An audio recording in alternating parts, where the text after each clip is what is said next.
Hello, everyone. It's my turn to read a chapter book to you now, and I've picked one of my very, very favourite books. It is You Are a Bad Man, Mr. Gum by Andy Stanton. It's full of marvellousness, and I hope you enjoy it. Chapter 1 is called The Garden of Mr. Gum. Mr. Gum was a fierce old man with a red beard and two bloodshot eyes that stared out at you like an octopus curled up in a bad cave. He was a complete horror who hated children, animals, fun, and corn on the cob.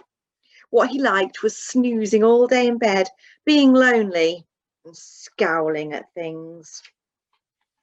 He slept and scowled and picked his nose and ate it. Most of the townsfolk of Lamonic Bibber avoided him, and the children were terrified of him.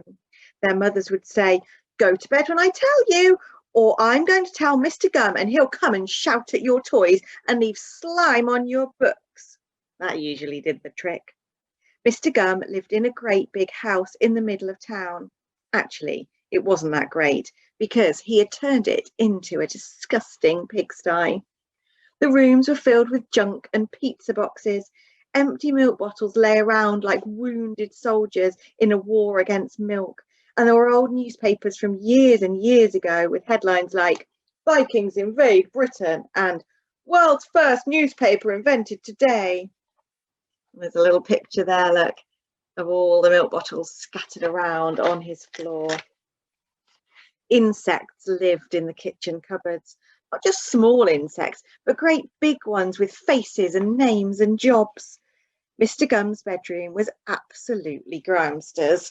The wardrobes contained so much mould and old cheese that there was hardly any room for his moth-eaten clothes, and the bed was never made. I don't mean that the duvet was never put back on the bed. I mean that the bed was never actually made. Mr. Gum hadn't gone to the bother of assembling it. He had just chucked all the bits of wood on the floor and dumped a mattress on top. There were broken glass in the windows, and the ancient carpet was the colour of unhappiness and smelt like a toilet. Anyway, I could be here all day going on about Mr. Gum's house, but I think you've got the idea. Mr. Gum was an absolute laser who couldn't be bothered with niceness and tidying and brushing his teeth, or anyone else's teeth for that matter. But, and you can see it's a very big but, he was always extremely careful to keep his garden tidy. In fact, Mr. Gum kept his garden so tidy that it was the prettiest, greeniest, floweriest, gardeniest garden in the whole of Lamonic Bibber. That's how amazing it was. Think of a number between 1 and 10. You got it? Multiply that number by 5. Add on 150. Take away 11. Throw all those numbers away. And now think of an amazing garden. That's how amazing his garden was.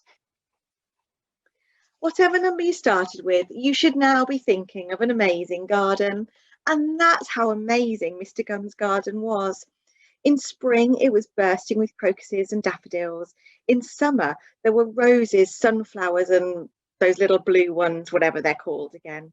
You know, the blue ones. They look like dinosaurs.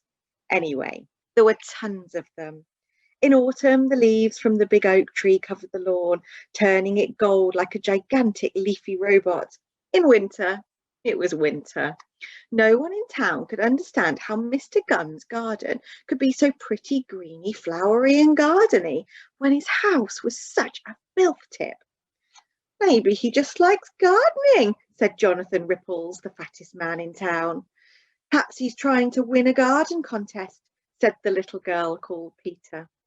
"I reckon he just quite likes gardening," said Martin Laundrette, who ran the laundrette. And there they are, the village people, look. "Oi, that was my idea," said Jonathan Ripples. "No, it wasn't," said Martin Laundrette. "You can't prove it." Well, in fact, they were all wrong. The real reason was this. Mr. Gum had to keep his garden tidy because otherwise an angry fairy would appear in his bathtub and start whacking him with a frying pan. You see, there's always such a simple explanation for things. Mr. Gum hated the fairy because he couldn't work out how to get rid of it. So his only choice was to do the gardening, or it was pan wax.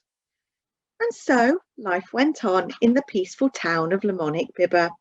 Everyone got on with their business, and Mr. Gum snoozed the days away in his dirty house and did lots of gardening that he didn't want to do. And nothing much ever happened. And the sun went down over the mountains.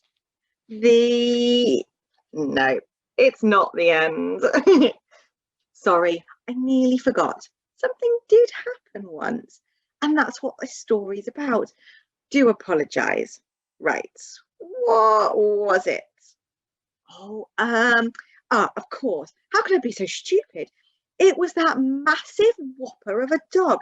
How on earth could I forget about him? Right then. One day, there was a massive whopper of a dog. Actually, I think we'd better save that for chapter 2. Sorry about that, everyone. End of chapter 1. I'll see you for the next one soon. Bye.